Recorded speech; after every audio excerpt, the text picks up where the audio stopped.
Hello students, हम लोगों ने 3.3 देख ली थी। ठीक है, 3.3 के सारे क्वेश्चंस खत्म किए थे। सिमेट्रिक मैट्रिक्स क्या होती है, स्क्यू सिमेट्रिक मैट्रिक्स क्या होती है, ट्रांसपोज ओवर मैट्रिक्स क्या होता है, ये सारी चीज़ें देख ली थी। अब आते हैं हम लोग 3.4 पे। तो वैसे तो 3.4 में पहले एलिमेंट्री ऑपरेशंस थे जिनसे हम मैट्रिक्स का इन्वर्स निकाला करते थे, लेकिन अब आप लोगों के सिलेबस से वो चीज़ कैंसिल हो गई है। तो थोड़ा सा कॉन्सेप्ट है जो एक ऑब्जेक्टिव दे रखा है 3.4 में आपके, उसको देख लेते हैं और साथ ही साथ थोड़ा सा कॉन्सेप्ट समझ लेते हैं कि इन्वर्स होता है क्या एक्चुअली में। क्योंकि इन्वर्स दो तरह से निकाला जाता है, एक फॉर्मूला बेस्ड निकाला जाता है और एक एलिमेंट्री रो ऑपरेशंस लगाकर या फिर एलिमेंट्री कॉलम ऑपरेशन लगाकर इन्वर्स को निकाला जाता था। अब अगर आप लोग बोलेंगे मुझे कि भैया हमें वो सीखना है, तो हम लोग फ्री टाइम में कभी वो भी सीख लेंगे, ठीक है।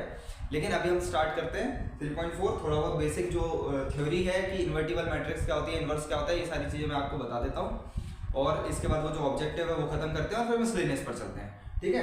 तो जैसे डेफिनेशन 6 हमारी कहती है कि A is a square matrix of order M and if there exist another square matrix of matrix B of the same order M such that, क्या बोल रहा हूं मैं, कि इन्वर्टिबल मैट्रिक्स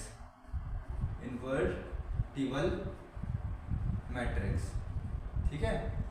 क्या बोल रहा हूं मैं, अगर ए बी का मल्टीप्लाई करूं या फिर मैं बी ए का मल्टीप्लाई करूं, दोनों एक ही चीज है, ठीक है। अगर मैं ए बी का मल्टीप्लाई करूं या मैं बी ए का मल्टीप्लाई करूं और अगर वो आई आ जाए, क्या बोल रहा हूं मैं, आई आ जाए, मतलब देखो हमने क्या सीखा था, कम्यूटेटिव नहीं होता मैट्रिक्स मल्टीप्लिकेशन, मतलब ए बी इस मतलब हर बार जरूरी नहीं है कि ए बी कन्फर्म हो बी के इक्वल हो, ठीक है। लेकिन मेरा कहना है कि अगर जैसे ए बी का मल्टीप्लाई किया आपने और आई आ गया, आई बोले तो आइडेंटिटी मैट्रिक्स 2 ऑर्डर की ये रही और 3 ऑर्डर की ये रही, ठीक है। तो अगर आइडेंटिटी आ जाए तो मतलब भाई ए बी का इन्वर्स होगा या बी ए का इन्वर्स होगा, कोई ना कोई तो एक इन्वर्स होगा ना। तो मान लेते हैं कि चलो भाई A is the inverse of B, ठीक है, A is the inverse of B, ठीक है। अब मैं क्या करता हूँ, बी ए का मल्टीप्लाई करता हूँ और देखता हूँ कि फिर से वही आई आ रहा है, तो b is the inverse of a। तो अगर इस तरह की कंडीशन सेटिस्फाई होती है कि भाई ab इक्वल्स टू ba होता है और उसके बाद आइडेंटिटी मैट्रिक्स आती है दोनों का मल्टीप्लिकेशन करने पर, तो वो एक दूसरे के इनवर्स होते हैं। तो यही चीज आपको लिख रखी है और इसको डिनोट किससे करते हैं, जैसे हम लोग a ट्रांसपोज इससे करते थे, ठीक है। तो यहाँ कंफ्यूज नहीं होना, ये a ट्रांसपोज था तो a इनवर्स क्या होगा, a इनवर्स ये होगा, तो डिनोटेड बाय ए इनवर्स। बस इतनी सी चीज आपको समझनी थी। अब जैसे आपको आपकी बुक में एक एग्जांपल दे रखा है, ठीक है, तो हम वो वाला एग्जांपल उठा लेते हैं और एक बार चेक करके देखते हैं। ये तो आपको, मुझे उम्मीद है कि आपको समझ आया होगा।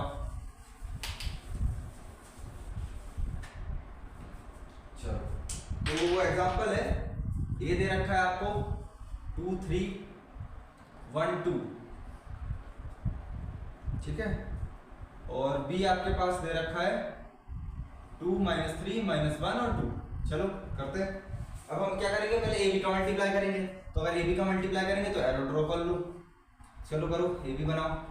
क्या हो जाएगा, 2 2 जा 4 -3 2 -6 2 3 जा 6 तो -6 और 3 2 जा 6 2 -2 फिर -3 +4।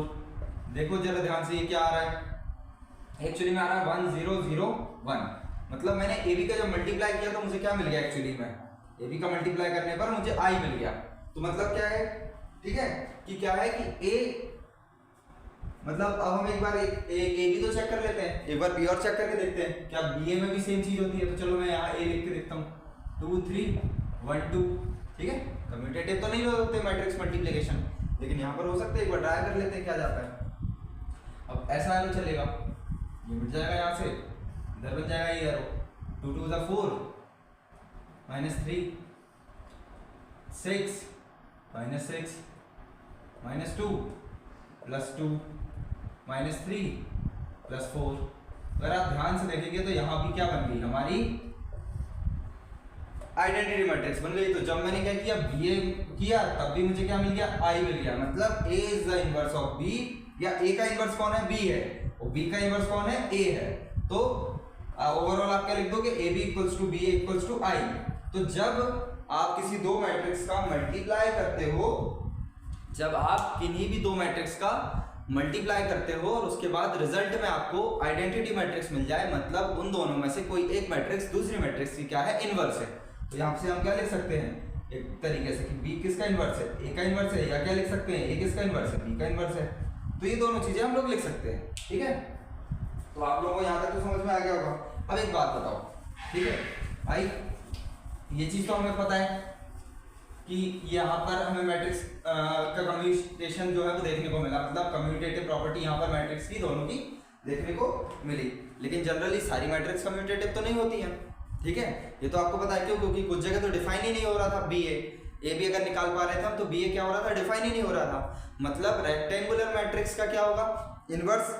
देखो यहाँ पर नोट में दे भी रखा है क्लियरली, आप लोग अपनी कॉपी में नोट कर लेंगे कि rectangular matrix does not possess inverse matrix since for products B A and A B to be defined and to be equal. मतलब प्रोडक्ट डिफाइंड भी होना चाहिए और इक्वल भी होना चाहिए। It is necessary that matrix A and B should be square matrix of same order.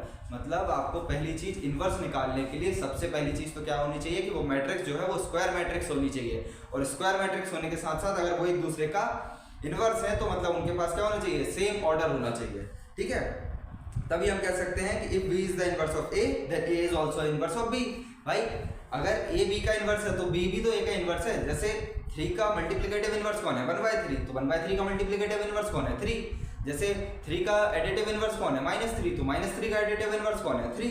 तो ये चीज समझ आई कि अगर ए बी का इनवर्स है तो बी ए का भी इनवर्स होगा, ठीक है। चलो अब थ्योरम 3 क्या कहती है, यूनिकनेस ऑफ इनवर्स। इसका मतलब होता है कि भाई inverse of a square matrix अगर एग्जिस्ट करता है तो वो कैसा होगा, यूनिक होगा। मतलब अगर किसी भी मैट्रिक्स का इनवर्स आपके सामने आया है तो सिर्फ वही उसका इनवर्स होगा, इसके अलावा कोई और मैट्रिक्स उसका इनवर्स नहीं बन सकती। मतलब जो इनवर्स होता है वो यूनिक होता है। जैसे 3 का अगर मैं मल्टीप्लिकेटिव इनवर्स देखूं तो 1/3 होता है, इसके अलावा कोई और नंबर नहीं होता। इसी तरीके से मैट्रिक्स में भी यूनिकनेस की प्रॉपर्टी चलती है, जिसमें बताया जाता है या प्रूव्ड है ये कि जो मैट्रिक्स है उसका इनवर्स यूनिक होगा। ये चीज इतनी सी थ्योरी है, आपको समझ में आ गई होगी, ठीक है। उसके बाद क्या बोलती है कि थ्योरम 4 कहती है कि अगर ए और बी इन्वर्टेबल मैट्रिक्स है। अब इन्वर्टेबल का मतलब क्या होता है, इन्वर्टेबल का मतलब होता है जिन भी मैट्रिक्स का इनवर्स जो है वो एग्जिस्ट करे, ठीक है। अभी हम आगे सीखेंगे 4th चैप्टर में कि डिटर्मिनेंट अगर 0 आ गया मतलब उसका इनवर्स एग्जिस्ट नहीं करता है। तो यहाँ पर हम सिर्फ इतना सा सीख लेते हैं कि अगर दो मैट्रिक्स कैसी है, इन्वर्टेबल है। इन्वर्टेबल होने का मतलब है कि उनका इनवर्स जो है वो एग्जिस्ट करता है। इतनी सिंपल सी बात है कि अगर उनका इनवर्स एग्जिस्ट करता है मतलब वो कैसी मैट्रिक्स है, इन्वर्टेबल मैट्रिक्स है। और अगर दो मैट्रिक्स इन्वर्टेबल हैं तो वो ये वाली चीज को फॉलो करेंगे कि ए बी का whole inverse equals to B inverse A inverse, ठीक है। हमने जैसे ट्रांसपोज में देखा था, क्या देखा था, ए बी का होल ट्रांसपोज इसके इक्वल आ रहा था बी ट्रांसपोज ए ट्रांसपोज के। उसी तरीके से ए बी का whole inverse B inverse A inverse की तरह निकलेगा। आपको ये चीज ध्यान रखना है, ना कि ए इनवर्स बी इनवर्स होगा, वो गलत चीज हो जाएगी, ठीक है। बस इतनी सी चीज थी। इसका प्रूफ अब आपको दे रखा है एनसीईआरटी में, जिन बच्चों को भी इंटरेस्ट हो वो देख जा सकते हैं और देख सकते हैं। क्यों, क्योंकि ये पेपर के पॉइंट ऑफ व्यू से नहीं होता है, नहीं आता है इससे कुछ ज़्यादा। जो चीज़ थी वो तीनों थ्योरम से थी कि जो इनवर्स होता है वो यूनिक होता है। इसके अलावा A B equals to B अगर आई आता है तो ए बी का इनवर्स होता है या फिर बी ए का इनवर्स होता है, ठीक है। और स्क्वायर मैट्रिक्स का ही इनवर्स निकलता है, इतनी सी बात है। और इसके अलावा ये वाली जो प्रॉपर्टी मैंने आपके सामने लिख रखी है, ठीक है। तो चलो 3.4 का वो जो एक ऑब्जेक्टिव है वो खत्म कर लेते हैं और फिर हम चलते हैं काम मिसलेनियस पर।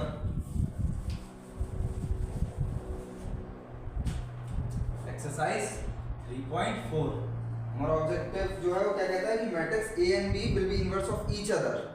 ए and B will be inverse of each other.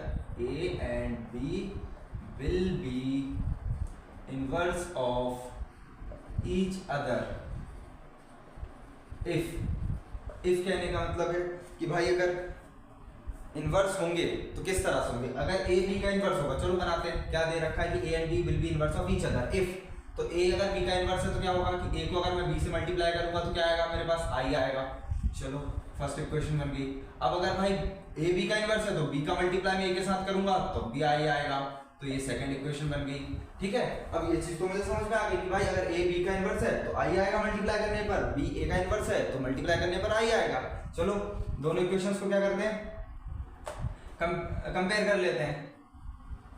तो कंपेयरिंग इक्वेशंस क्या हो जाएगा, ए बी किसके इक्वल हो गया, बी ए के इक्वल हो गया, कोई दिक्कत? कम्यूटेटिविटी आ गई। तो मतलब इसका मतलब क्या होगा कि हमारा फर्स्ट वाला ऑप्शन सही हो गया? नहीं, क्यों भाई? क्योंकि AB और AB किसके इक्वल आ गया? BA का, लेकिन वो दोनों किसके इक्वल है? एक्चुअली में I के इक्वल है।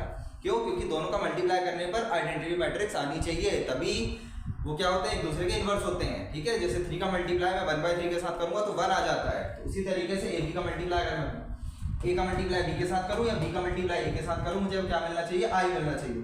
तो इससे हमारा जो है कि वो D ऑप्शन जो है वो करेक्ट होता है। ये हो गई आपकी एक्सरसाइज 3.4 खत्म। अब आ जाते हैं हम लोग मिसलेनियस एक्सरसाइज पर। ठीक है, मिसलेनियस एक्सरसाइज पर आपने क्लास 11th में PMI के क्वेश्चन करके आए होंगे।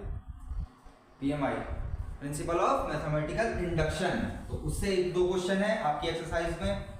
कुछ बच्चों को स्कूल में नहीं कराई गई होगी, क्योंकि मैंने जब पिछले साल कुछ बच्चों को 11th में पढ़ाया था तो वहाँ पर कुछ चैप्टर्स छुड़वा दिए गए थे। तो अगर आपने PMI छोड़कर आए हो तो वापस जाओ अपनी क्लास 11th में और सीख कर आओ। क्यों? क्योंकि पता बहुत इंपॉर्टेंट चीज़ है, काफ़ी अच्छी चीज़ है, देखने को मिलेगी आपको। बहुत सारे बड़े बड़े प्रूफ जो होते हैं ना, अगर आप आगे हायर मैथमेटिक्स के लिए जाओगे तो बहुत सारे बड़े बड़े प्रूफ्स जो है ना वो आपको प्रिंसिपल ऑफ मैथमेटिकल इंडक्शन से कराए जाएंगे। वैसे मैं आपको सिखाऊंगा यहाँ पर टाइम लेकर, ठीक है, लेकिन अभी ज़्यादा कुछ नहीं है, तो अभी हम जितना हमारे यूज़ के लिए उतना देखते हैं। ठीक है, चलो। तो एग्जाम्पल नंबर 26 क्या कहता है, देखते हैं भाई। अब मैं बता देता हूँ क्या आ गए, मिसलेनियस पर आ गए।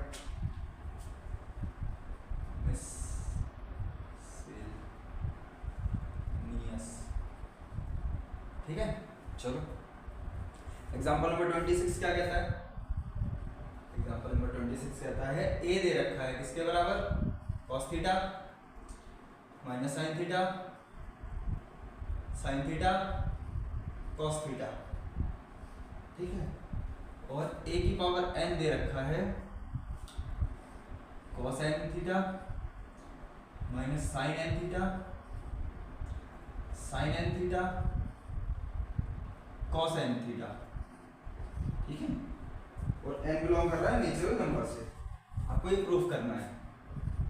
n बिलोंग कर रहा है नेचुरल नंबर से, आपको ये दे रखा है और आपको ये प्रूफ करना है। तो चलो प्रूफ करते हैं, कैसे करेंगे? तो आप PMI जिन बच्चों ने पढ़ी होगी उनको समझ में आ गया होगा कि पहले 1 के लिए प्रूफ करते हैं, फिर k के लिए एज्यूम करते हैं और फिर k+1 के लिए प्रूफ कर देते हैं। अगर इस तरह से हो जाता है तो आपका प्रूफ कंफर्म हो जाता है। ठीक है, तो हम पहले क्या करेंगे? हम 1 के लिए प्रूफ करेंगे।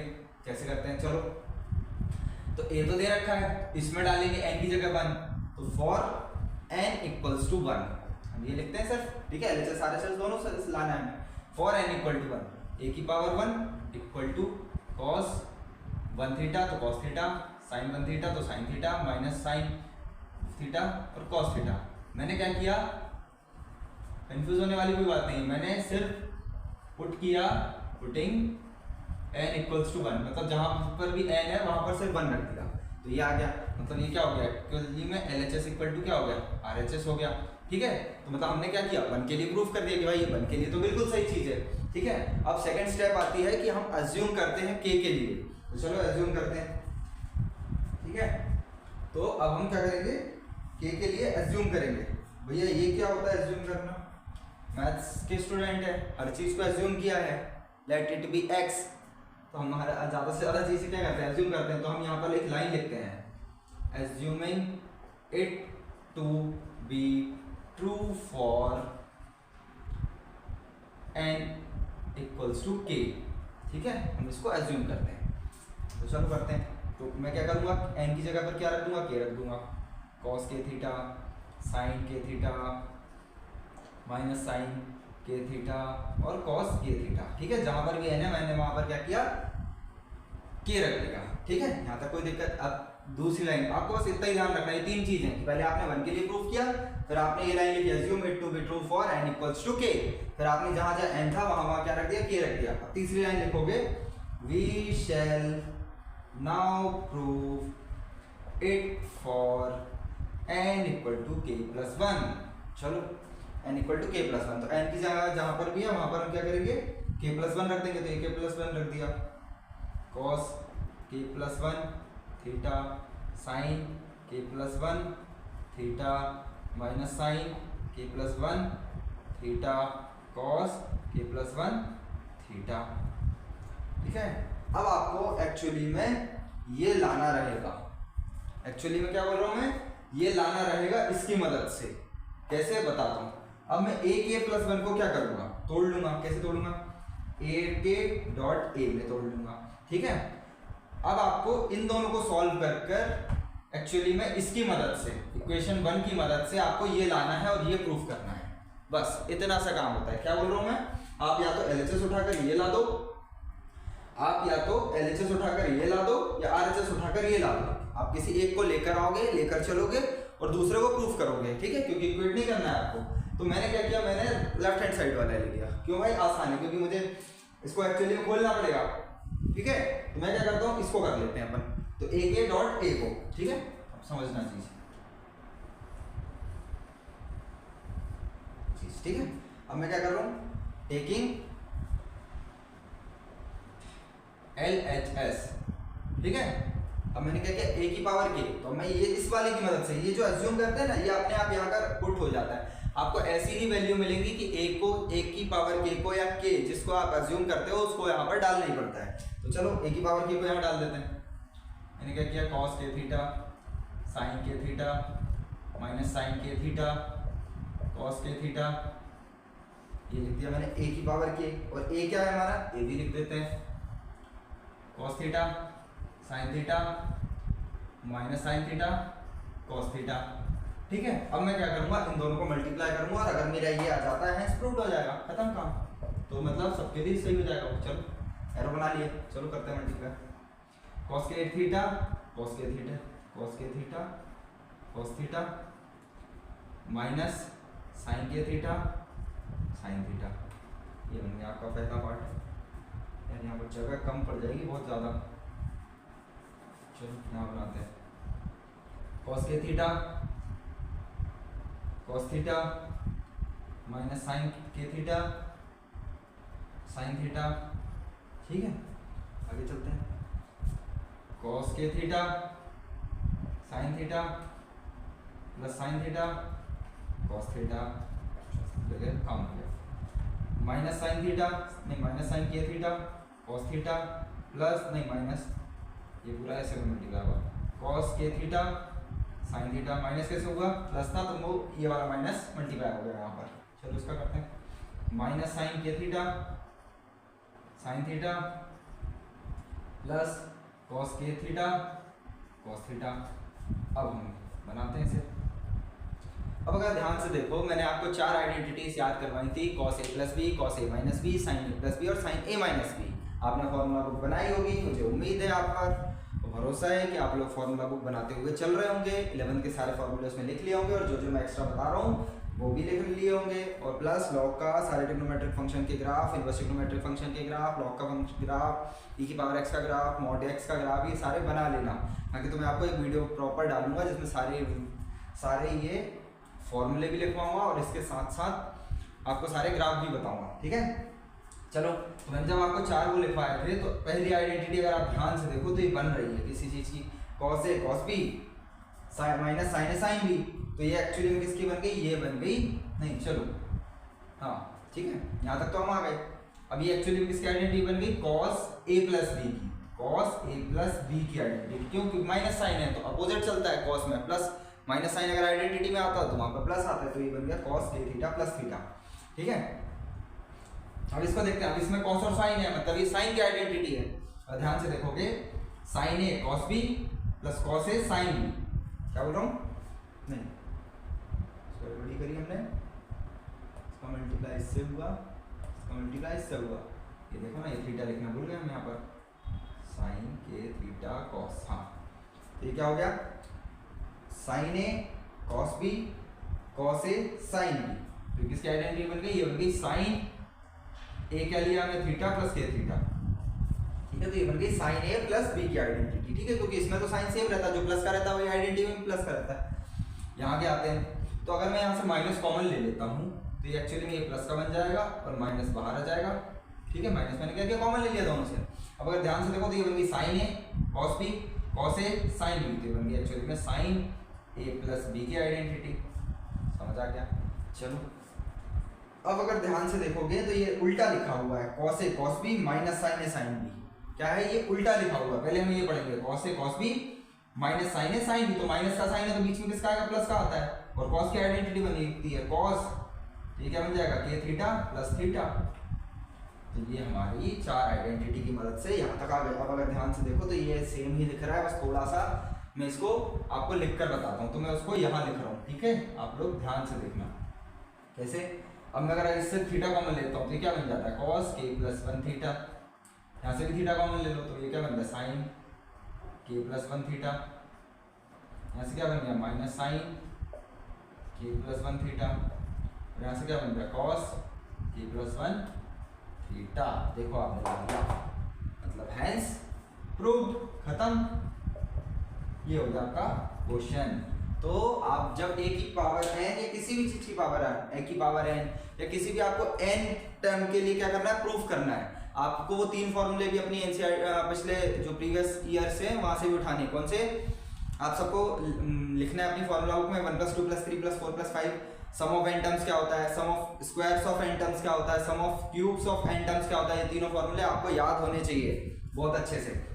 तो जब भी आपको किसी फर्स्ट टर्म के बारे में दिया गया हो और nth टर्म के बारे में प्रूफ करना हो तो वहां पर हमेशा आपको ये PMI लेकर चलना है, मतलब प्रिंसिपल ऑफ मैथमेटिकल इंडक्शन, जहां पर आप पहले 1 के लिए प्रूफ करोगे, फिर आप एज्यूम करोगे it to be true for n = k, तो उससे ये टर्म बनाकर बस छोड़ दोगे, फिर आप लिखोगे third line we shall now prove it for n = k + 1, फिर आप जब ये k + 1 वाली टर्म बनाओगे तो किसी एक तरफ के साइड को उठा लो, LHS को उठा लो या RHS को उठा लो, मैंने LHS को उठाया, और उसके बाद जब एक तरफ की चीज को उठाओगे तो दूसरी तरफ की चीज आंसर में ला दो, तो आपने ये लिया है, लास्ट में तो है प्रूफ, मतलब ये nth टर्म के लिए क्या हो गया प्रूफ हो गया। चलो मुझे उम्मीद है आप लोगों को समझ आया होगा बहुत अच्छे से, तो दिक्कत नहीं गई होगी, और अगर फिर भी दिक्कत गई होगी PMI में तो मुझे कमेंट करके जरूर बताना, मैं आपको बता दूंगा।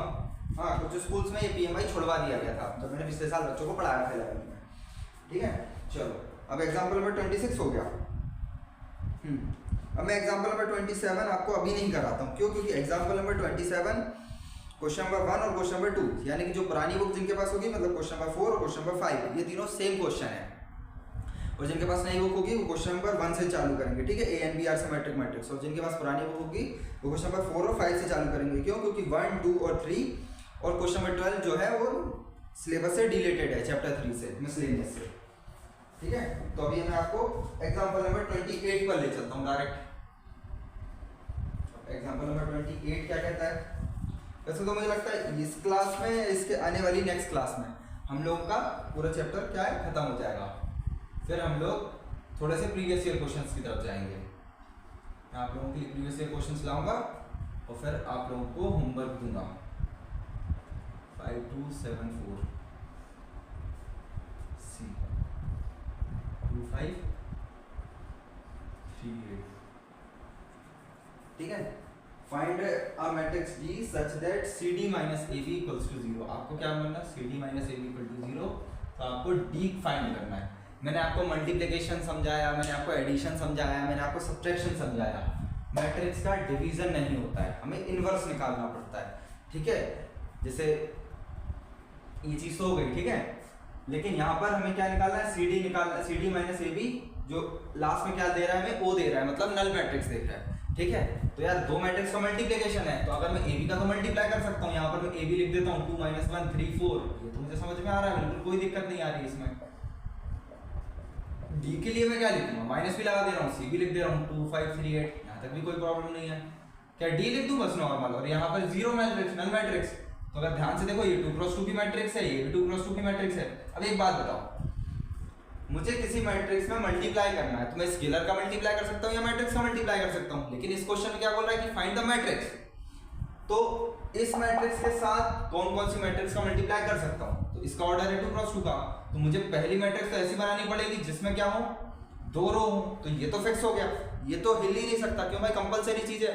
अगर मुझे इस मैट्रिक्स का किसी एक मैट्रिक्स में मल्टीप्लाई करना है तो मुझे उसकी नंबर ऑफ जो रोज है वो तो फिक्स करनी पड़ेगी, तो ये 2 हो गया। लेकिन अगर ध्यान से देखो कि इन दोनों का मल्टीप्लाई करने पे एक 2 × 2 की मैट्रिक्स मिलेगी मुझे, मतलब मल्टीप्लिकेशन नहीं, एडिशन और सब्ट्रैक्शन किसके होते हैं, जो सेम ऑर्डर की मैट्रिक्स होती हैं। तो भाई जब ये 2 × 2 की है तो इससे जब माइनस करूंगा तो मुझे वो भी 2 × 2 की ही तो लेनी पड़ेगी, क्यों, क्योंकि ऐसा थोड़ी होता है कि बड़ी मैट्रिक्स में छोटी मैट्रिक्स माइनस हो जाएगी, नहीं। अगर माइनस करना है, सब्ट्रैक्शन करना है या एडिशन करना है दो मैट्रिक्स का, तो आपको वो दोनों मैट्रिक्स कैसी लेनी है, सेम ऑर्डर की लेनी है, ठीक है।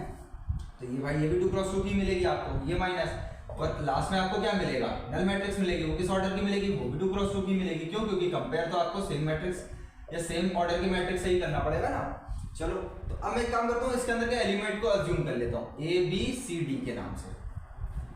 ये मैंने क्या किया, अज्यूम कर लिया। क्यों, क्योंकि मैं ए बी सी डी की वैल्यू ले आऊंगा तो मुझे पूरी मैट्रिक्स मिल जाएगी। सिंपल सी चीज है ना। चलो तो अब मैं नॉर्मल मल्टीप्लिकेशन कर देता हूँ,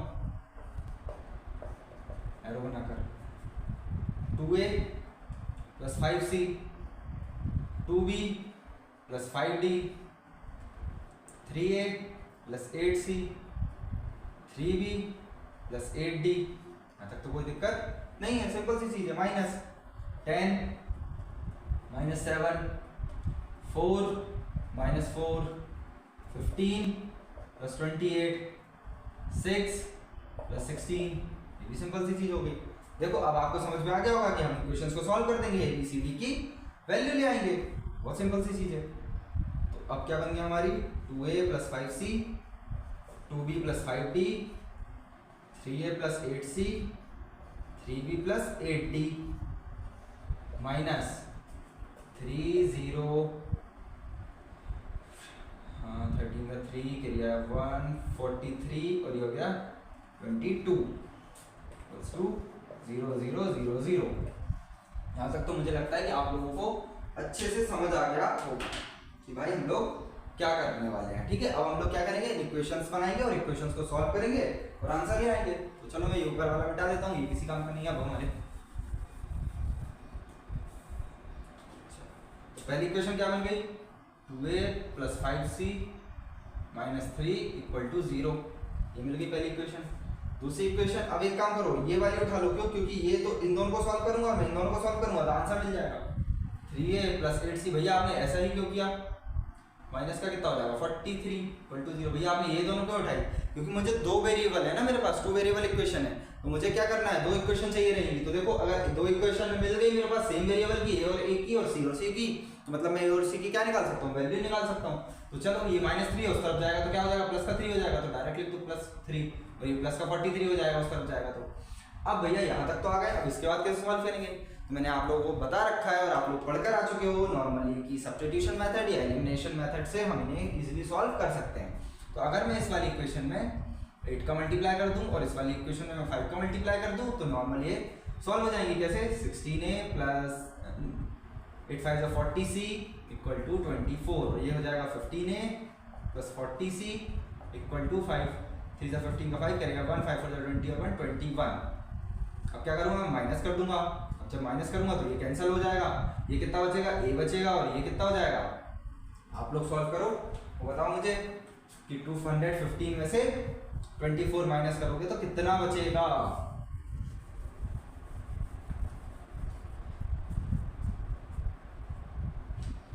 तो बताओ जल्दी से ये कितना बचेगा। ये तो बचा 1 और ये बचा 19, तो -191 a की वैल्यू आ गई। मतलब आपको सिंपली सी a की वैल्यू मिल गई। अब a की वैल्यू मिल गई तो आप किसी भी एक इक्वेशन में डाल दो, या तो फर्स्ट इक्वेशन में डाल दो या सेकंड इक्वेशन में डाल दो, तो आपको क्या मिल जाएगा, a की b की c की वैल्यू भी मिल जाएगी। तो जब मैं इसे डालता हूँ फर्स्ट इक्वेशन में -191 प्लस 5c इक्वल टू 3, तो हो जाएगा 2 88 के जगह 1 2 इन 2 और 1 3 -382 plus 5c equal to 3 5c equals to plus कर दोगे तो ये हो जाएगा 385 3 प्लस 382 तो 385 c की वैल्यू आ गई। 5 7 35 और 5 7 35, तो आपको c की वैल्यू भी मिल गई, a की वैल्यू भी मिल गई। चलो अब हमारे पास जो दो इक्वेशन और है वो बना लेते हैं। 2b plus 5d equal to 0 direct लिख दो क्योंकि -0 करना है। 3b प्लस 8d, नहीं यहाँ मत गलती करना, -22 इक्वल टू 0। तो चलो भाई ये सारी इक्वेशंस भी आ गई, तो इससे हमारी a और d की वैल्यू भी मिल जाएगी। तो अभी -22 है उस तरफ जाएगा तो प्लस का 22 हो जाएगा, तो मैं इसे डायरेक्ट कर देता हूँ। चलो अब फिर से वही, इसमें 8 का मल्टीप्लाई, इसमें 5 का मल्टीप्लाई। इस बार एक काम करते हैं, d को नहीं बनाते, इस बार हम इस चीज को सेम बनाते हैं। चलो तो मैं इसमें 3 का मल्टीप्लाई कर दूँ, इसमें 2 का मल्टीप्लाई कर दूँ, तो ये सेम हो जाएंगे। तो हो जाएगा 6b plus 15d equal to 0। ये हो जाएगा 6b plus 16d equal to 44 minus minus minus खत्म, ये कैंसिल हो गया, इस बार मैंने आगे वालों को माइनस किया, ये बचा माइनस का डी इक्वल्स टू माइनस का 44, तो डी की वैल्यू कितनी आ गई 44 आ गई, माइनस माइनस कैंसिल हो गया, डी की वैल्यू 44 आ गई, तो फिर थर्ड या फोर्थ इक्वेशन में डाल दो, तो ये थर्ड इक्वेशन, ये फोर्थ इक्वेशन, तो जब आपने थर्ड में डाली तो ये हो जाएगा 2b + 5 × 44 = 0, तो 2b = 44, 5 4 * 20 0 क्या रहेगा 2, 5 4 * 20 22, तो ये प्लस = 0, तो b की वैल्यू कितनी आ गई -220/2, तो जो हो गई 110 माइनस का, तो आपको b की वैल्यू भी मिल गई और d की वैल्यू भी मिल गई, तो आपको जो रिक्वायर्ड यहाँ पर जो रिक्वायर्ड डी मैट्रिक्स थी, कैपिटल डी मैट्रिक्स थी, वो क्या बनी कि बनी -191 -110 77, और एक्चुअली मेरे को क्या बनी डी की वैल्यू 44।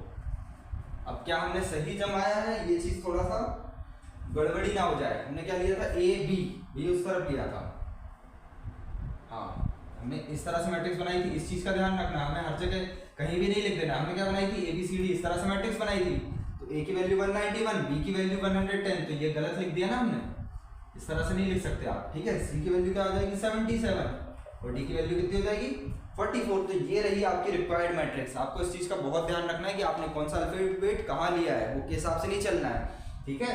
तो ये हो गई आपकी एग्जाम्पल नंबर 28 खत्म। उम्मीद है आपको समझ आया होगा, और यही क्वेश्चन आता है, यही इंपॉर्टेंट क्वेश्चन है जो आपके पेपर्स में देखने को मिलेगा। मतलब आपको एडिशन सब्ट्रैक्शन नॉर्मली नहीं दिखेंगे इस क्वेश्चन की जगह, मतलब वो एडिशन हुआ या सब्ट्रैक्शन हुआ वो नहीं देते हैं, ये क्वेश्चन देते हैं। तो इस क्वेश्चन को मार्क कर लो, ये क्वेश्चन इंपॉर्टेंट है, क्योंकि बच्चा पहले तो ऑर्डर समझना पड़ता है, फिर अल्फाबेट लेने पड़ते हैं, और गलती से कैलकुलेशन में गलती कर दी, फिर सब्स्टिट्यूशन मेथड या एलिमिनेशन मेथड लगाना, तो एक लंबा प्रोसेस है। तो ये क्वेश्चन इंपॉर्टेंट है, आप लोग मार्क कर सकते हो, और आप लोग अपने पिछले साल के पेपर में जाकर चेक कर सकते हैं, इस तरह का क्वेश्चन आपको दिख जाएगा नॉर्मली, ठीक है। चलो, तो अब मैं आपको होमवर्क में दे देता हूँ 28, अगर मैंने करा दिया है आपको, तो आप लोग क्वेश्चन नंबर 11 खुद से करके लाएंगे, ठीक है। क्वेश्चन नंबर 4 और क्वेश्चन नंबर 5 में अभी आपको छुड़वा रहा हूँ, क्योंकि ये दोनों प्रूफ वाले क्वेश्चन है, ये बिल्कुल ही अलग क्वेश्चन है। मैट्रिक्स में अभी तक हम नंबर्स लेकर चल रहे थे, इनमें नॉर्मल प्रूफ करने हैं, बहुत छोटी सी चीज़ है, ज़्यादा टेंशन वाली बात नहीं है, 2 मिनट लगेंगे सिखाने में आप लोगों को, ठीक है। चलो, तो अभी हम चलते हैं क्वेश्चन नंबर 6 की तरफ। क्वेश्चन नंबर 6 क्या कहता है कि भाई find the value of x y z, miscellaneous का क्वेश्चन नंबर 6 कहता है कि find the value of x y z। अगर आपको एक मैट्रिक्स है वो दे रखी है कितनी 0 2 y z x y और minus z, x minus y और z, ये दे रखी है आपको एक मैट्रिक्स, और वो एक इक्वेशन को सेटिस्फाई कर रही है a dash equal to a equal to i को। अब जैसे ही कुछ बच्चों का दिमाग चलेगा कि भैया a डैश इंटू a करके i, तो a डैश क्या होगा, उसका इनवर्स हो जाएगा, लेकिन वो ट्रांसपोज भी तो है, अब वो ट्रांसपोज ही उसका इनवर्स बन गया, ये अलग बात है, ठीक है।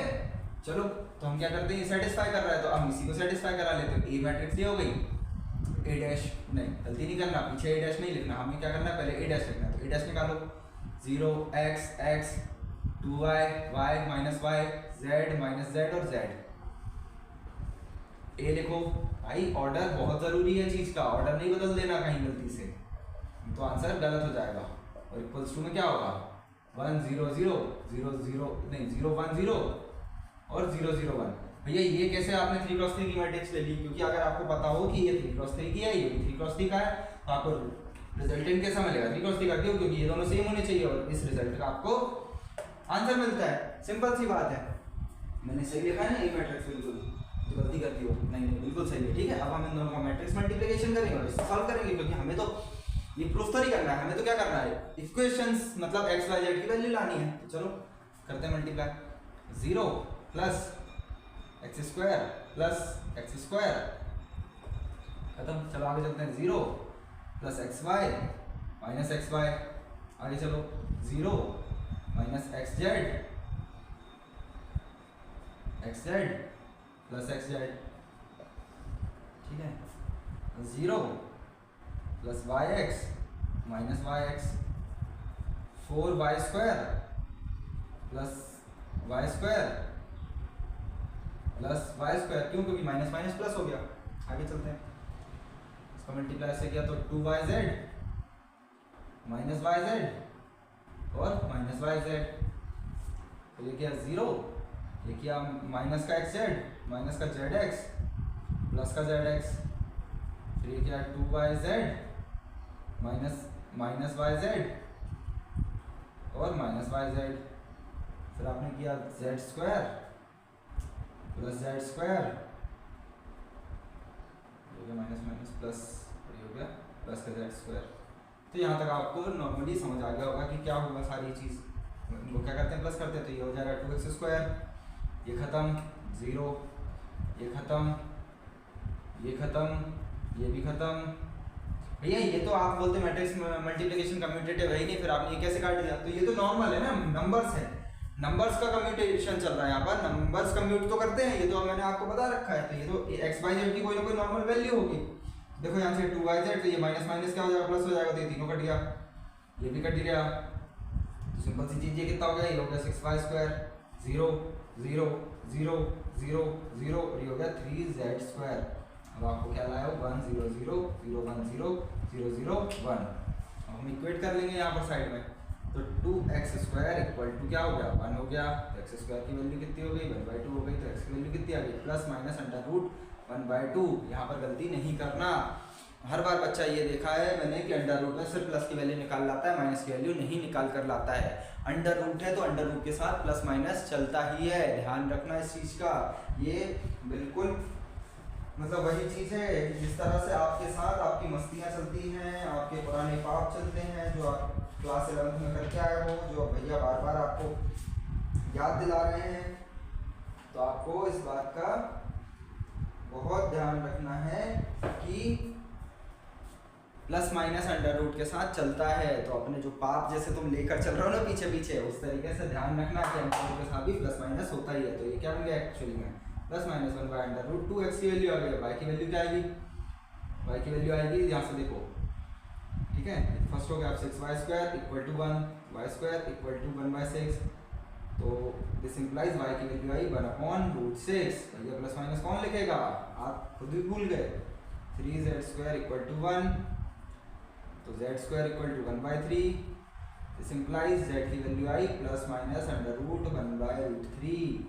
ये रही आपकी z की वैल्यू, ये रही आपकी y की वैल्यू और ये रही आपकी x की वैल्यू। ये ले आए हो आप। तो मतलब x y z की वैल्यू ये होंगी जब जाके ये चीज़ क्या क्या करेगा फुलफिल करेगा। और a' इंटू a आई नहीं होता है, वो तो यहाँ पर इस केस में ये हो गया कि a' ने किसका रोल प्ले कर दिया, a इनवर्स का ही रोल प्ले कर दिया। इसलिए ध्यान रखना, कहीं ये याद मत कर लेना कि भैया इस वाले में तो आप ले आए तो हर चीज़ में होगा, नहीं। a' जो a है और a' अगर इक्वल होते हैं तो मैंने क्या सिखाया था, वो सिमेट्रिक मैट्रिक्स होती है कि a अगर a' के बराबर आ जाए तो सिमेट्रिक मैट्रिक्स होती है। मतलब एक चीज़ समझो कि जब a into a equals to i, ये वाली कंडीशन कब सेटिस्फाई होगी, वो सिर्फ इन तीन केस में ही सेटिस्फाई होगी। मतलब आपको x y z की वैल्यू यही मिलेगी तभी आपका i आएगा। तो इतनी सी चीज़ सीखनी थी आपको, सिंपल सा क्वेश्चन था, ठीक है। वह तो x y z कहकर आपको सिर्फ डराया गया, बाकी नॉर्मल हम मल्टीप्लिकेशन तो सीख गए हैं भैया, अब तो कोई टेंशन होती ही नहीं। अब तो हम मैट्रिक्स के क्वेश्चन बहुत इजीली कर लेते हैं सॉल्व। चलो क्वेश्चन नंबर 6 भी हो गया। चलो क्वेश्चन नंबर 7 करते हैं फटाक से। Find the value of x। भाई ये कौन की x है जो जाती नहीं है कभी दिमाग से, उसको हमेशा उसकी वैल्यू चाहिए। भाई जब वो उसके पास थी तो उसने उसकी वैल्यू ही नहीं करी, और अब जब वैल्यू नहीं करी तो अब बेचारा x की वैल्यू निकाल निकाल के परेशान है। पक्का इसने भी ये क्वेश्चन बनाया होता, उसकी एक छोड़कर भाग गई होगी। तो आप लोगों को परेशान कर रहा है, सिंपल सी चीज़ है कि भाई मेरी x की वैल्यू निकाल कर दो। चलो निकाल लेते हैं यार, find the value of x। अब एक चीज़ देखो, क्या इनका मल्टीप्लिकेशन पॉसिबल है, तो चेक कर लेते हैं। ये 1/3 की, ये 3x3 की, ये 3x1 की, बिल्कुल से वो हर चीज़ का मल्टीप्लाई पॉसिबल है। 3 3 सेम है, फिर नीचे वाला 3 आगे वाला 3 सेम है। और ये किस ऑर्डर का, ये O है, 0 नहीं है, ये O है एक्चुअली में। इसका जो रिजल्टेंट आएगा उसी ऑर्डर की हमें क्या में बनानी पड़ेगी, नल मैट्रिक्स बनानी पड़ेगी, तभी तो उसकी x की वैल्यू ढूंढ कर देंगे हम। चलो ढूंढ देते हैं यार। पहले दोनों का मल्टीप्लाई करेंगे तो हमें रिजल्ट क्या मिलेगा, 1x3 का मिलेगा, 1x3 का। चलो क्यों, क्योंकि ये पूरी इस वाली से क्या होगा मल्टीप्लाई होगी, तो 1 1 1 plus 2 2 4 plus 1, next 1 plus 0 plus 0, फिर 0 प्लस 2 प्लस 2, खत्म। ये हो गया, और ये मैट्रिक्स ये रही 0 2 और x, तो कितना हो गया 6 1 और 4, 0 2 और x। ये किस ऑर्डर की है 1 क्रॉस 3 की है, ये किस ऑर्डर की है 3 क्रॉस 1 की है। तो देखो ये दोनों सेम हो गया, मतलब आंसर किस में मिलेगा हमें 1 क्रॉस 1 में मिलेगा। क्यों? क्योंकि हमें तो सिर्फ x की वैल्यू लानी है। देखा ऑर्डर का कितना रोल है यहाँ पर, कि इतनी बड़ी मैट्रिक्स है हम सिंगल वैल्यू भी ला सकते हैं। चलो तो इन दोनों का अब हम किससे इक्वेट करेंगे उसे, 1 क्रॉस 1 की मैट्रिक्स से करेंगे। तो यहाँ पर तो ये 0 का ही रोल प्ले कर गया, इतनी अच्छी बात है। चलो तो इसका मल्टीप्लाई इससे करेंगे, तो 6 0 0 प्लस 2 और प्लस 4x इक्वल्स टू 0, तो -2 इक्वल्स टू 4x, तो x इक्वल्स टू -1/2। भाई उसकी x की वैल्यू -½ आ गई, हमने उसकी x की वैल्यू निकाल दी, जो भी मैथमेटिशियन था। ठीक है, तो एक्चुअली में यहाँ पर क्या किया, o ने 0 का ही रोल प्ले कर दिया, बहुत अच्छी बात है। ठीक है, हमारा क्वेश्चन इजली सॉल्व हो गया। क्या हम लोगों ने सही लाया वैल्यू? नहीं यार, -1 आ रही है, मतलब हमने कहीं ना कहीं कुछ गलती करी। क्या गलती करी वो चीज़ देख लेते हैं यहाँ पर एक बार। क्वेश्चन में कोई गड़बड़ी करी, चलो चेक कर लेते हैं। ये हो गया 1 + 4 + 1, तो ये हो गया 6 2, ये गलती कर दी ना हमने यहाँ पर, ये 1 × 2 2 होगा, तो अब अगर ये 2 होगा तो ये 2 हो जाएगा, तो ये 2 2 = 4 हो जाएगा। देखो तो अब ये उधर जाएगा तो ये -4 हो जाएगा, ये आंसर आ जाएगा -1। तो ये आ गया हमारा आंसर। देखो एक छोटी सी गलती ने हमारी x की वैल्यू बिगाड़ दी, समझ रहे हो आप? भाई उसकी x की वैल्यू की रिस्पेक्ट करो, ठीक है? तो उसकी x की वैल्यू की रिस्पेक्ट करना हम सीखेंगे और अगली बार से सही वैल्यूज निकाल कर लाएंगे एक ही बार में। तो आपको समझ में आ गया होगा इतनी टाइम से कि देखो मैं यहाँ पर आपको पढ़ा रहा हूँ, तो एक छोटी छोटी मिस्टेक्स मेरे से भी हो जाती हैं। तो आप लोग खुद को एक बार इमेजिन करो कि आप जब उस प्रेशर में बैठोगे, जब आपके दिमाग में ऑलरेडी 16 चैप्टर भरे होंगे, आपको फॉर्मूले याद करने, इंटीग्रेशन के, डिफरेंशिएशन के, सब कुछ, तो उस टाइम तो आपको कितना प्रेशर होगा। तो इसलिए अपनी कैलकुलेशंस पे थोड़ा सा मजबूती बनाओ, थोड़ा सा ध्यान दो, और टेंशन लेने वाली बात नहीं है कि अगर छोटी छोटी चीज़ें गलत हो जाती हैं तो फ्रस्ट्रेट हो जाओ। आपको देखो एक चीज़ है, आप यहाँ पर आज सही कर लोगे, सारे क्वेश्चन सही कर लोगे, पेपर में जाके बैठोगे तो क्या होगा? क्या वो गारंटी आपने 4 को 8 लिख दिया गलती से, या लिखने ही भूल गए, तो आपकी तो मेहनत जो है वो खराब हो गई। तो कैलकुलेशंस पे आप ज़्यादा से ज़्यादा पकड़ नहीं बना सकते। आपको बस किस चीज़ पर पकड़ बनानी है? मैट्रिक्स चैप्टर, डिटरमिनेंट चैप्टर से, कि जब आपका क्वेश्चन गलत हो जाए, भैया अब एक बात बताओ, पेपर में जब हम बैठे होंगे तब थोड़ी हमें पता लग रहा है कि आंसर हमने सही निकाल कर लाए हैं कि नहीं निकाल कर लाए हैं। ये तो सिंपल सी बात है ना कि आपने सही आंसर निकाल कर लाया हो कि नहीं लाया हो, क्योंकि यहाँ तो एनसीईआरटी है, हम आंसर चेक कर सकते हैं, वहाँ पर कैसे चेक करेंगे? इसीलिए आपको बस थोड़े से पेशेंस की ज़रूरत है कि आप जब उस क्वेश्चन को सॉल्व कर लो तो दोबारा उस क्वेश्चन पर जाओ और एक बार सारी कैलकुलेशंस को मैच करो और देखो, बस इतनी सी बात है। जो हम लास्ट के बोलते हैं ना कि 10 मिनट बच जाने चाहिए पेपर में, तो वो 10 मिनट इसीलिए होते हैं कि आप एक बार वापस से जाओ उस क्वेश्चन में और उसको चेक करो, ठीक है? क्यों? क्योंकि आपने पूरे एक पेज में उस क्वेश्चन को सॉल्व किया है, तो आपकी हिम्मत या आपके पास इतना टाइम नहीं होगा कि आप दोबारा से उस क्वेश्चन को सॉल्व करो। तो आपको उसको चेक करना और एक आधी छोटी सी गलती हुई उसे वापस से सही कर देना है। इसलिए तो आपको इस चीज़ पर ध्यान रखना है, ठीक है? क्योंकि मैं भी आप ही की तरह स्टूडेंट हूँ, तो मैं भी आपके थॉट्स जानता हूँ। मैं भी टीचर्स को बोलता था ये कैसे पता लगेगा हमें कि हमने सही निकाला है कि गलत निकाला, हो सकता है छोटी सी गलती हो गई। तो वो छोटी सी गलती के लिए हम 5 मिनट हमारे बचा कर चलेंगे, जिसमें हम क्या करेंगे कि हम वापस जाएंगे और उस चीज़ को चेक कर सकते हैं, ठीक है? चलो नेक्स्ट क्वेश्चन की तरफ बढ़ते हैं। नेक्स्ट क्वेश्चन कौन सा है? 8th question. तो भाई बहुत इजी सी चीज़ है। क्यों? क्योंकि ये तो पिछली एक्सरसाइज में देख कर आए हम सेम क्वेश्चन इस तरह का। क्वेश्चन नंबर 8 कर देते हैं फटाफट। 3 1 -1 और 2 show that a² - 5a 7i = 0।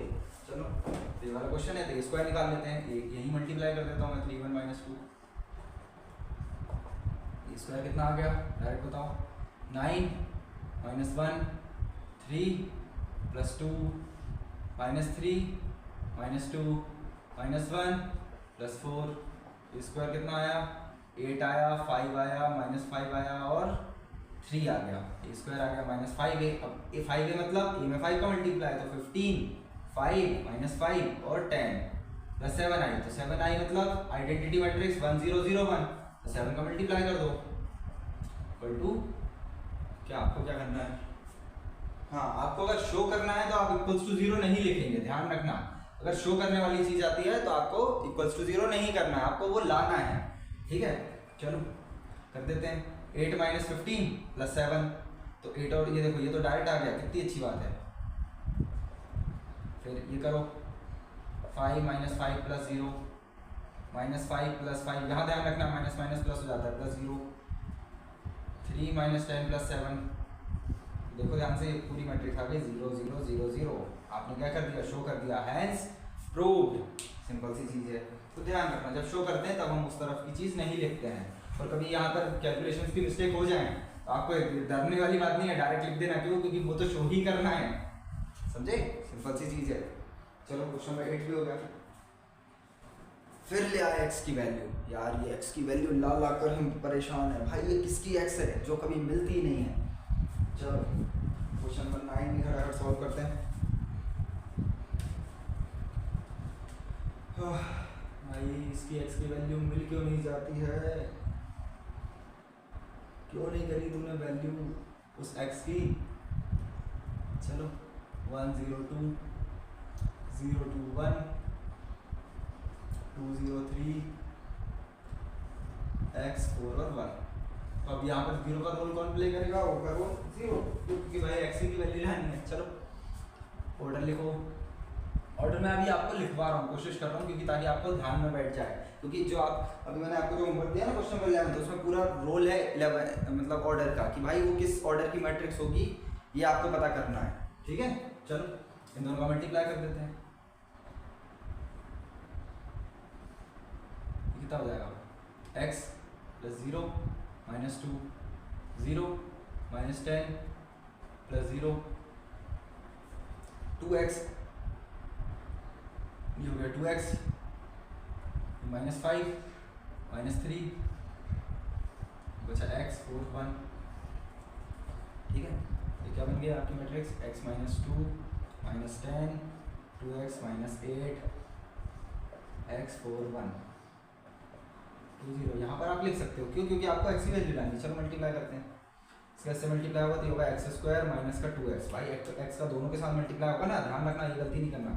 Plus तो ये जाएगा -40, ये कितना हो जाएगा? प्लस का 2x - 8 = 0। करो ये 2x से 2x कैंसिल आउट, तो x² - 48 = 0, x² = 48। तो x की वैल्यू कितनी आ गई? √48। भैया प्लस माइनस नहीं भूलना। और आप कुछ बच्चों का आंसर मैच नहीं करेगा, शायद पीछे कुछ और आंसर दे रखा होगा। ठीक है, तो कुछ नहीं किया हम लोगों ने, कुछ नंबर्स बाहर निकाल लाए सीधे सीधे। मैं एक बार आपको चेक करके बता देता हूँ कि यही आंसर है, कुछ और दे रखा है। इसका आंसर दे रखा है ±4√3, ये दे रखा है। हाँ, तो हम लोग कहाँ गए? x² = 48। अरे ये मैंने क्या कर दिया, 1/, में कैसे ले गया इसे? ठीक है, ये तो सिंपल सी चीज़ है ना। तो x², तो ये क्या हो जाएगा? √48 प्लस माइनस का। ठीक है, x की वैल्यू। तो 48 को चाहो तो आप लोग आंसर मैच करने के लिए शायद पीछे इस तरह से कुछ दिया हुआ है, तो निकालोगे 2 4 2 से करोगे तो ये 12 हो जाएगा, 2 से करोगे तो ये 6 हो जाएगा, 3 से करोगे तो ये 2 हो जाएगा और ये हो जाएगा 1। ठीक है, तो ये बाहर आ गया, ये बाहर आ गया, तो 2 2 सा 4 बाहर आ गया, तो 3 रह गया। 4√3 प्लस माइनस, तो x की वैल्यू आई उसकी 4√3। ठीक है, तो ये आ गया आपका आंसर। ठीक है, आप मैच भी कर सकते हो पीछे से। चलो भाई जल्दी जल्दी आ जाओ यार, लाइव क्लासेस करते हैं, बात करते करते पढ़ेंगे तो ज़्यादा मज़ा आएगा।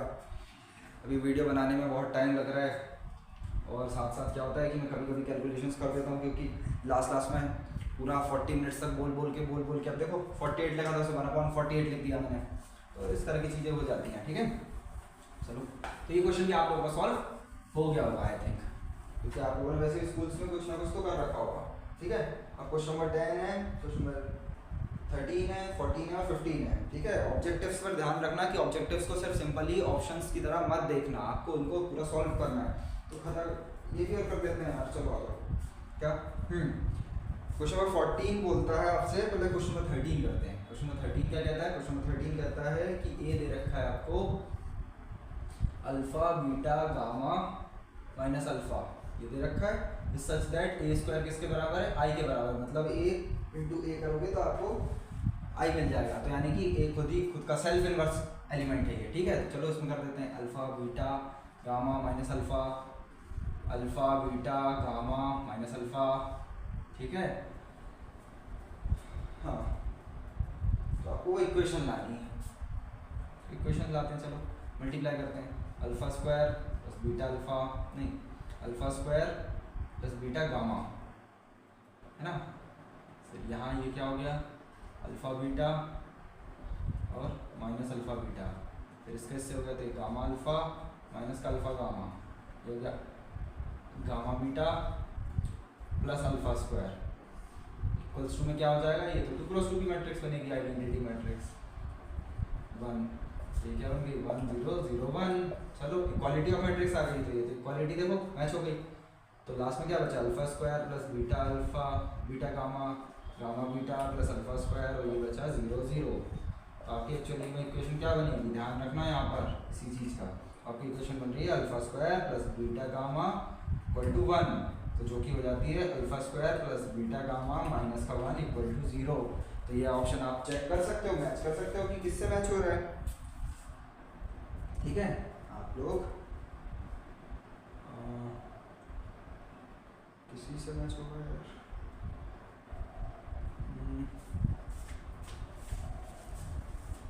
अरे तो किसी भी ऑप्शन से मैच नहीं कर पा रहा हम लोग,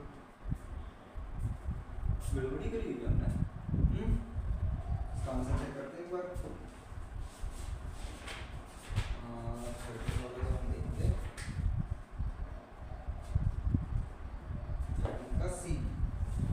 का सी आ रहा है 1 minus alpha square minus beta gamma, और आपका आ रहा है alpha square plus beta gamma minus का 1। तो सोचो क्या किया होगा, कैसे किया होगा भाई, हमारा आंसर तो मैच ही नहीं हो रहा, क्यों, क्योंकि ये दोनों प्लस क्या आ रहे हैं, ये माइनस का आ रहा है। तो अब एक बात समझो, अगर मैंने -1 को इस तरफ ले आया तो मैं उनको भी तो उस तरफ ले जा सकता हूँ। तो ये हो गया 1 minus alpha square minus beta gamma equal to 0। तो ये आपका सी ऑप्शन मैच कर गया, ठीक है। तो सिंपल सी चीज़ है, उसमें ज़्यादा कोई मतलब अलग चीज़ तो थी नहीं। हमने 1 को उस तरफ ले गए, उन लोगों ने अल्फा और स्क्वायर को और बीटा गामा को क्या किया, इस तरफ ले आए, तो ज़्यादा टेंशन वाली बात नहीं है। तो चलो ये वाला क्वेश्चन भी हमारा हो गया, क्वेश्चन 13 हमने कंप्लीट कर लिया है, ठीक है। आगे बढ़ते हैं, क्वेश्चन नंबर 13 हो गया। क्वेश्चन नंबर 14, क्वेश्चन नंबर 14 तो एक तरीके से थ्योरी बेस्ड है कि एक मैट्रिक्स है जो सिमेट्रिक भी हो और इसकी सिमेट्रिक भी हो। क्या बोल रहा है, एक मैट्रिक्स है जो सिमेट्रिक भी हो और इसकी सिमेट्रिक भी हो, मतलब एक इसके बराबर हो, ए ट्रांसपोज के बराबर हो, और एक इसके बराबर हो माइनस ऑफ ए ट्रांसपोज के बराबर हो, मतलब इसकी सिमेट्रिक भी हो और सिमेट्रिक मैट्रिक्स भी हो। तो ये वाली प्रॉपर्टी को सेटिस्फाई करती है सिर्फ एक इक्वेशन जो होती है null matrix, zero matrix, null matrix, ठीक है। यही मैट्रिक्स होती है जो इस कंडीशन को सेटिस्फाई करती है। क्यों, क्योंकि भाई देखो पहली चीज तो ट्रांसपोज सेम आना चाहिए, और पहली चीज वो इसको मतलब क्या होना चाहिए, इसको सिमेट्रिक होनी चाहिए। तो इसको सिमेट्रिक होने के लिए तो भाई सबसे पहली चीज तो उसका डायगोनल ही 0 हो गया, ठीक है।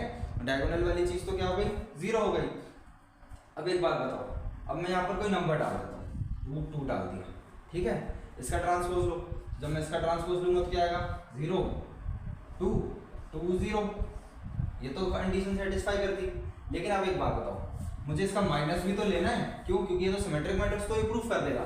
लेकिन अब इसके सिमेट्रिक होने के लिए क्या करना पड़ेगा, मुझे यहाँ माइनस लगाऊंगा। तो अगर ये माइनस लगाऊंगा और मैं इसका ट्रांसपोज करूंगा तो ये हो जाएगा 0 - 2 2 0। तो देखो अब ये सिमेट्रिक की कंडीशन फेल कर गई। तो सिंपल सी चीज है कि सिमेट्रिक और इसको सिमेट्रिक्स अगर किसी मैट्रिक्स को होना है तो वो सिर्फ नल मैट्रिक्स या जीरो मैट्रिक्स ही होती है, सिंपल सी बात है, ठीक है। चलो क्वेश्चन नंबर 14 हो गया। हाँ, क्वेश्चन नंबर 15 अच्छा क्वेश्चन है। अब कुछ क्वेश्चन लास्ट वीडियो के लिए छोड़ दें, क्योंकि कल वाला वीडियो फिर ज़्यादा छोटा हो जाएगा हमारे लिए शायद। एक प्रूफ ये रहेगा, एक प्रूफ ये रहेगा, क्वेश्चन नंबर 4, क्वेश्चन नंबर 5 रहेगा, question number 10, question number 11, question number 15। हाँ, तो क्वेश्चन नंबर 15 भी खत्म ही करते हैं, अब हमारा काम हो जाएगा। A is a square matrix such that A square किसके बराबर दिया है, ए के बराबर दिया है, और आपको बोला है 1 + a क्यूब। देखो a + b होल क्यूब की आइडेंटिटी लगेगी यहाँ पर, मतलब आपको आनी चाहिए, जो मैंने स्टार्टिंग में ही आपको बता दी थी। ए क्यूब की आइडेंटिटी क्या होती है, तो ये होती है a cube + b cube + 3a² b 3a² plus 3ab² minus का 7a। तो उसको कुछ दे रखा है नहीं, तो आपको ये लाना है इक्वल्स टू करके, ठीक है। अब एक चीज देखो, आई क्या है, 1 को मैं कितनी बार मल्टीप्लाई करूँ, आंसर क्या आता है 1 आता है। उसी तरीके से आइडेंटिटी मैट्रिक्स का भी मैं कितनी ही बार मल्टीप्लाई क्यों ना करूँ, मुझे लास्ट में आइडेंटिटी मैट्रिक्स ही मिलेगी। इस चीज को नोट कर लेना कि आइडेंटिटी मैट्रिक्स का मैं कितनी भी बार मल्टीप्लाई करूँ, मुझे आंसर में हमेशा आइडेंटिटी मैट्रिक्स ही मिलनी है, ठीक है। चलो ठीक है, तो ये क्या हो गया, आई क्यूब हो गया, तो ये आई बचेगा प्लस ए क्यूब। तो मैं ए क्यूब को कैसे लिख सकता हूँ, a² लिख सकता हूँ प्लस 3 आई² का क्या बचेगा, आई बचेगा प्लस 3a आई a² माइनस 7a। थोड़ा सा लंबा लेके जा रहा था ताकि इजी समझ में आ जाए आपको, ठीक है। आई तो आई रहेगा प्लस a² किसके बराबर है, a के बराबर है, तो a.a प्लस 3 आई का मल्टीप्लाई किसी मैट्रिक्स के साथ करते हो तो क्या होता है, कोई चेंज आते हैं, नहीं आते हैं। आई का मल्टीप्लाई किसी के भी साथ करते हो, a² किसके बराबर है, a के बराबर है, और आई का मल्टीप्लाई उसमें करते हो तो कोई चेंज नहीं आएगा, माइनस का 7a। यहाँ तक कोई दिक्कत नहीं।